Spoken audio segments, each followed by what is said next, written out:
Today, I'm continuing my conversation with Joe Morris, trail maintainer with the Tennessee Eastman Hiking and Canoeing Club, and we're going to do a deep dive into the condition of the trail and what's going to be the future of the trail, what's got to be done to get the trail into an actual condition where it is considerably safer than it's going to be once they just get punched through. So let's go ahead and dive right into what's going on with the trail. That's I mean that's always been my goal with like my activities on social media and with my podcast and everything else is to try to get people to understand that there is a job for everybody, that somebody did it for us and now we're doing it for somebody else. And guess what? I can't holy moly, I can't do this much longer. I mean, I'm 62. I just turned 62 years old. I just had my hip replaced last year. I face another hip and a knee. Wow. I got maybe 10 or 15 more years in me, and somebody else is going to have to pick up my tools and carry on. And Wow. and that's important. It's important to understand that's the goal here. That's where we're headed. And I think with this tragedy, as bad as it's been, it's also helped to kind of unify us in that regard and get people to understand that this thing is bigger than we are. Yeah. And there's something I want to read to you before we end here today that just says it all to me. But it is. It's bigger. It's bigger than all of us. So anyway. So things are going good out there, but one of the things that, you said you've cleared about 34 miles, and so I was looking at that spreadsheet that I had sent you. So that we must be way off on that, because looking at that, it looks like we've only got about 30 miles to go before we have stuff cleared in your section. And the Lost and Found shuttle, he had indicated that we were under 30, but that's not the case.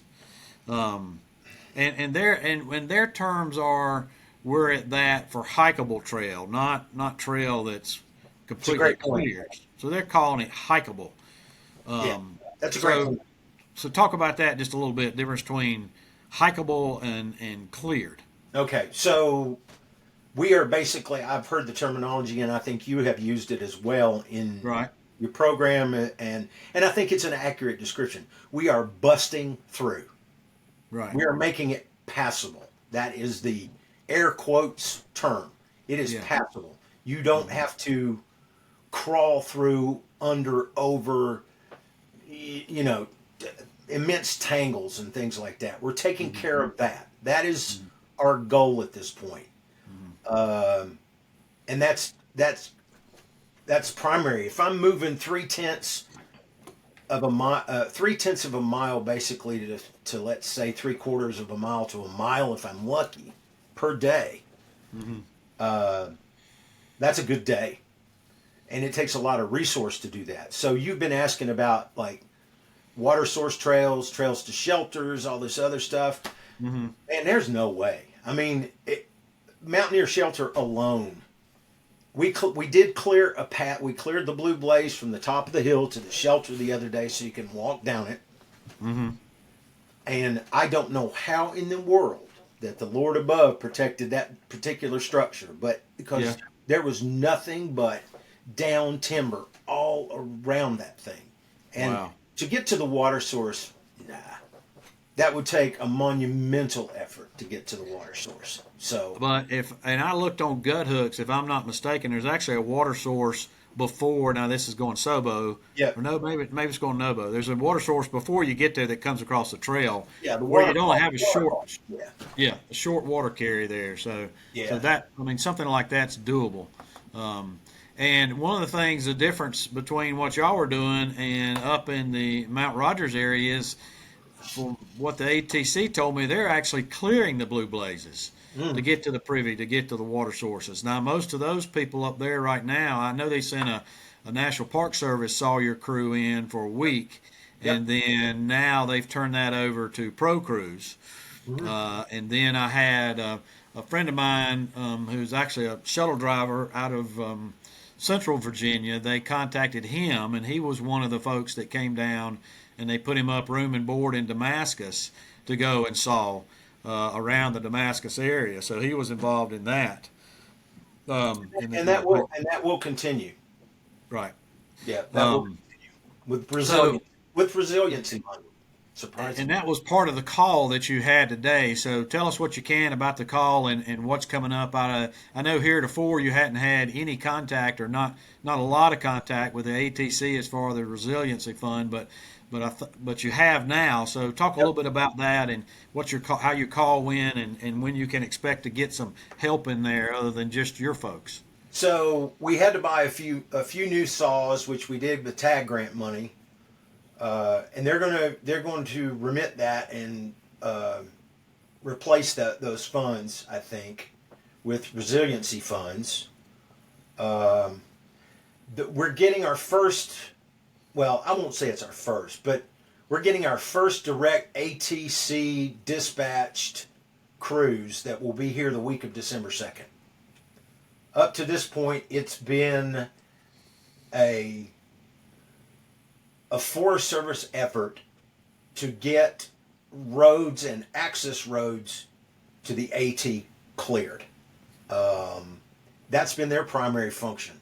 That and kind of blasting through certain areas that they could get to. Like we worked where we lost the Chestoa Bridge. We worked really early, I think the first weekend after that, to clear from Chestoa to like Indian Grave Gap. And as it turns out, that was a pretty simple thing to do. I think we cut 44 trees in about 2 days, just 2 or 3 of us. And then the Forest Service came behind us and got some of the big stuff and went on. But it's Brandon Church, who is our trail tech and represents the U.S. Forest Service and has been absolute godsend for us. They're out there with fire crews and people. They're going places. They're trying to get done what they can get done. The problem has been it's just such a massively slow go. It doesn't matter. It doesn't matter who you are. You can only go so fast with a chainsaw in your hand. Yeah. And there's only so many days of cutting time, and there's almost, I think they call it trigger time. There's only so much trigger time that like Taylor and Brandon and Chad and Gilbert and all those other guys can do. That's just the reality. Well, as trail maintainers are out there hacking their way through the woods, and hikers are out there hiking their way finishing up their Sobo through hike or their flip flop out there, you can be certain of one thing, and that is that 90% of the through hikers and 90% of the trail maintainers over the age of 55 or even under the age of 55 suffer with ED. That's right, electrolyte dysfunction.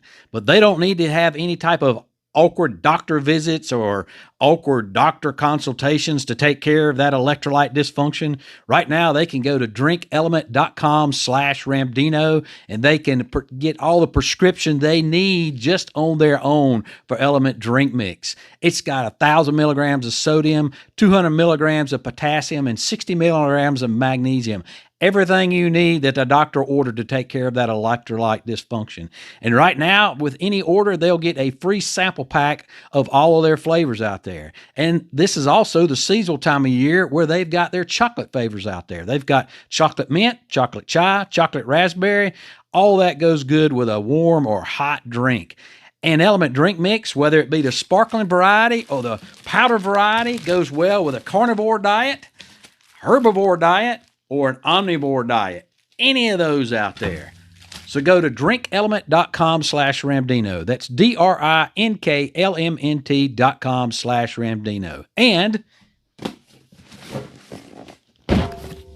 it comes in discreet packaging.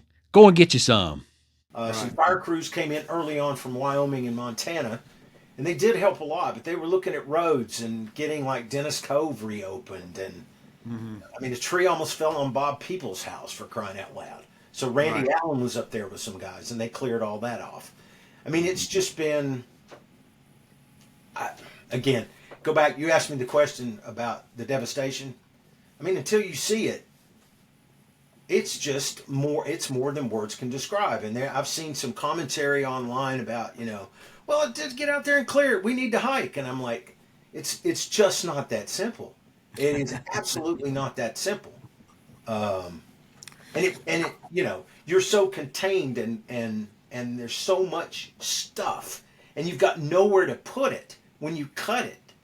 I mean, Iron Mountain Gap North, I don't know if you walked on that side or not. I know you were south. Did you walk No, on this I side of didn't the gap? know. The north side was still impassable, so I couldn't walk over there.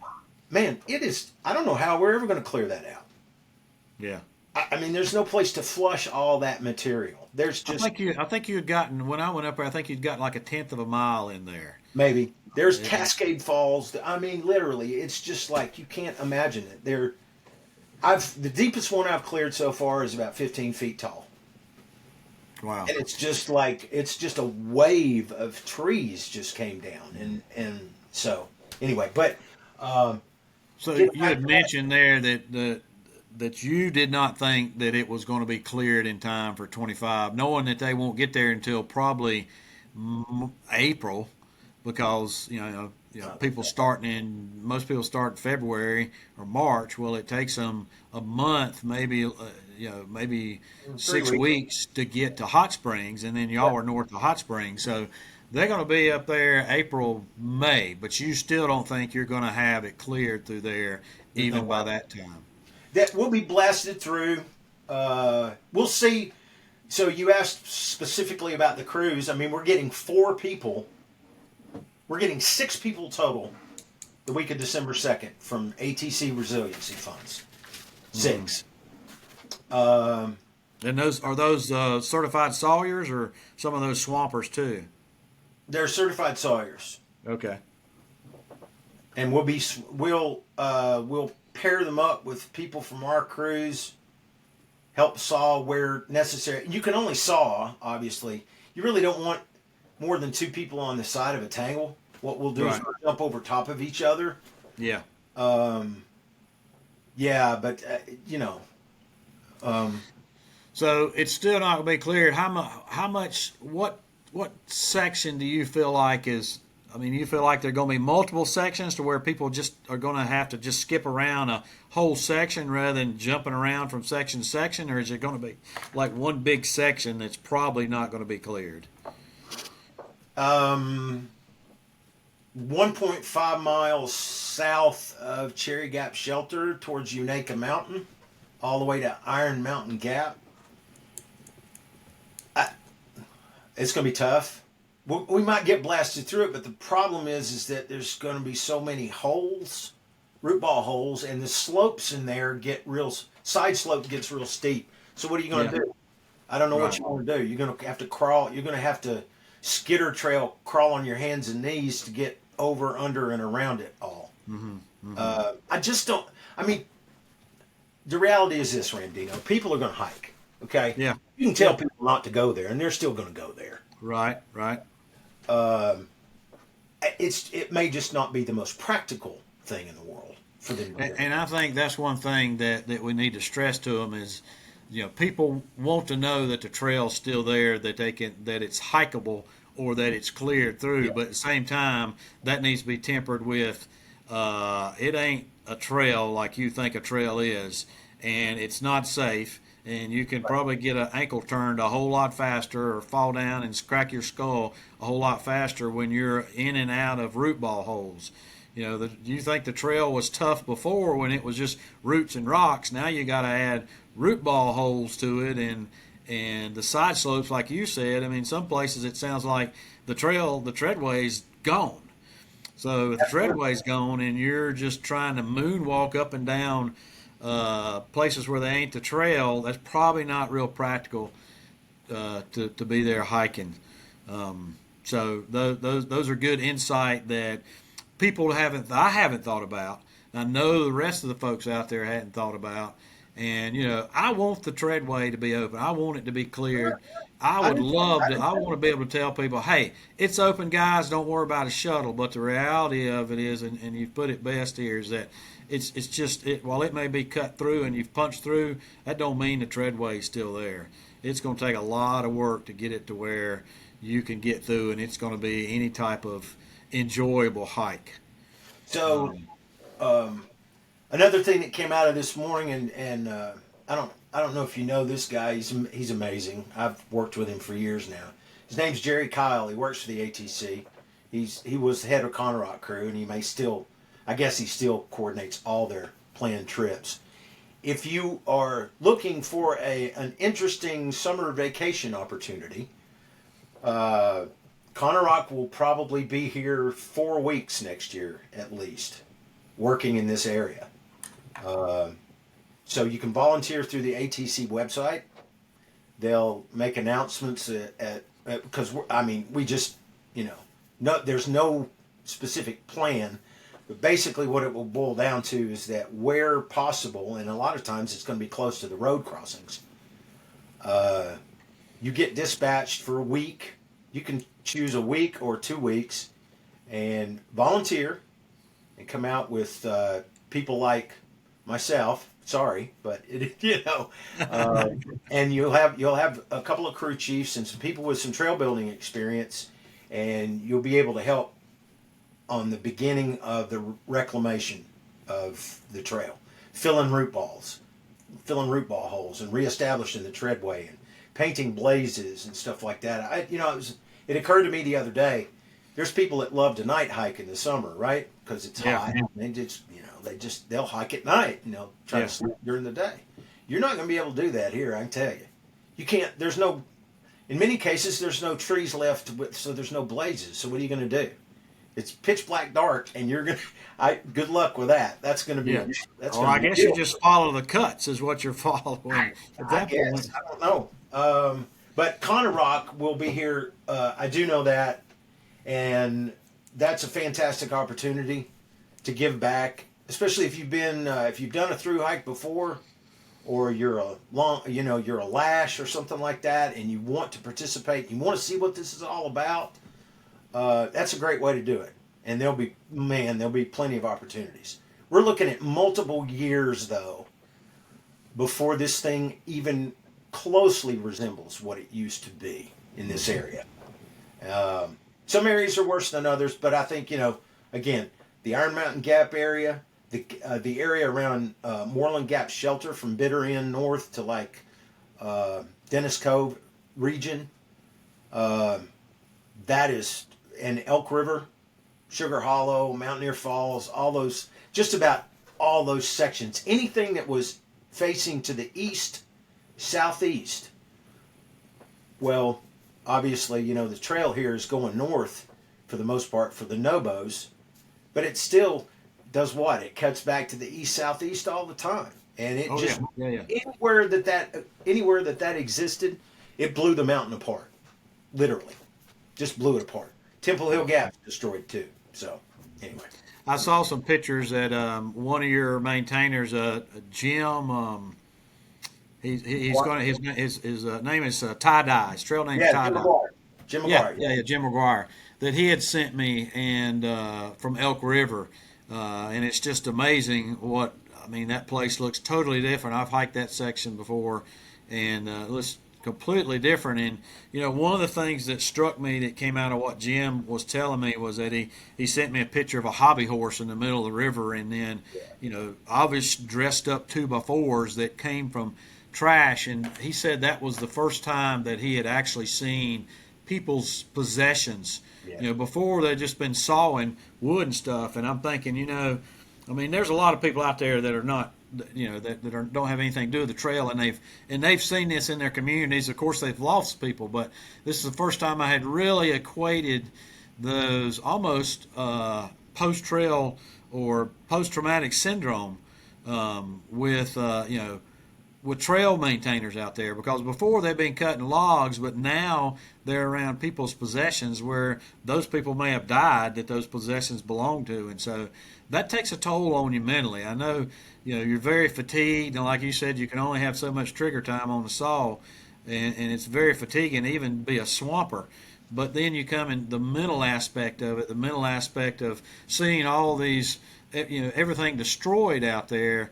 Even if you're not a hiker, just seeing the forest destroyed is mentally taxing on you. But then you get in an area like Elk River and you see people's possessions, and I know that's got to be tough for people.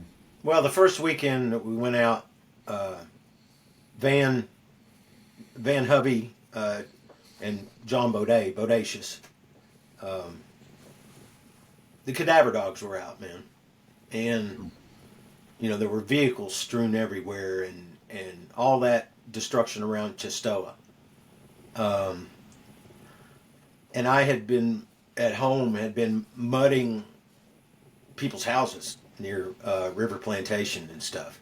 You're right. So sometimes when we do love our recreation, let's face it, we do. We need places to go to decompress from the craziness of this planet. But yeah, it put it in a broader perspective.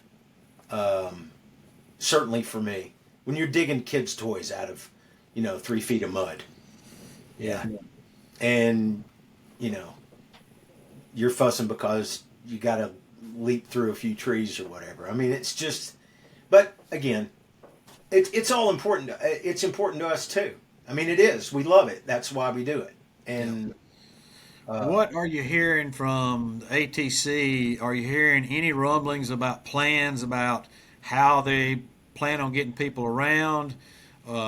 Is the National Forest Service going to shut down the trails where they're not ready for people to get out there? So what's going to happen with the trail for 2025 through hikers? Your guess is as good as mine on that. So right now they're not in the planning stages of, or you haven't heard of them being in the planning stages of what to do.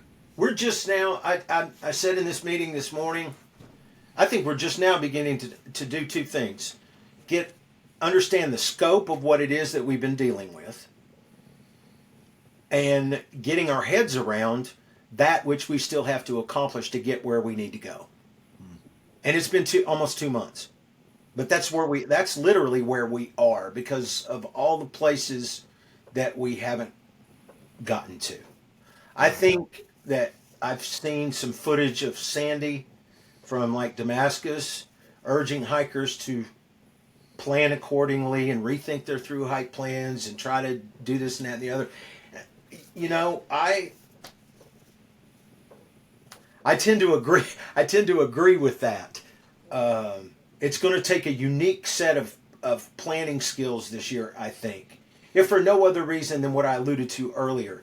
If you're trying to blast through out there and we've got heavy equipment or we're sawing or we're doing this and that and the other, you don't want to be in our way. We don't want you in our way. Mm-hmm. Now, I'm going to respect. I always stop. You're our paid customers. That's the way I look at it. I actually say that when I see a thru hiker. I said, "Here comes another paying customer."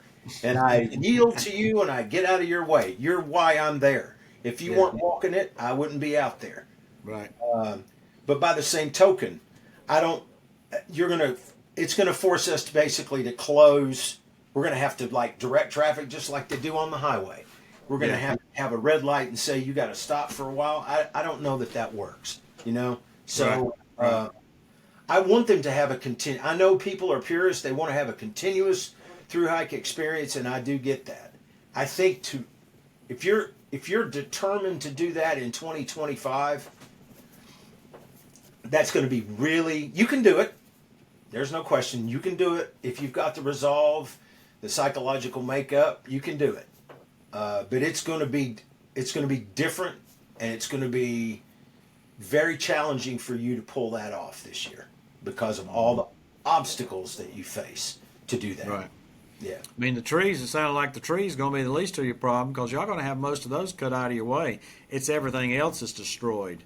Yeah. Along with that. Yeah. Well, look, you got shelters. You've got. I just talked to Connie at Greasy Creek, Finley this morning. She's closed. She's not in business anymore. That's right.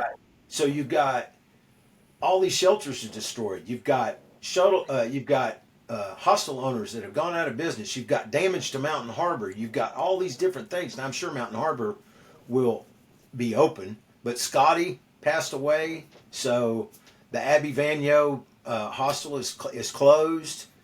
I mean, so there's going to be other problems. There's fire hazards. There's waste problems.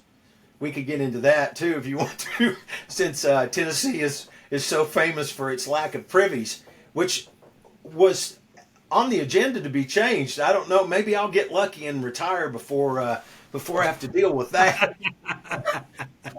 But I mean, in all seriousness, there's just going to be challenges right now they're not insurmountable, but boy, they're going to make the experience a lot more difficult than it used to be.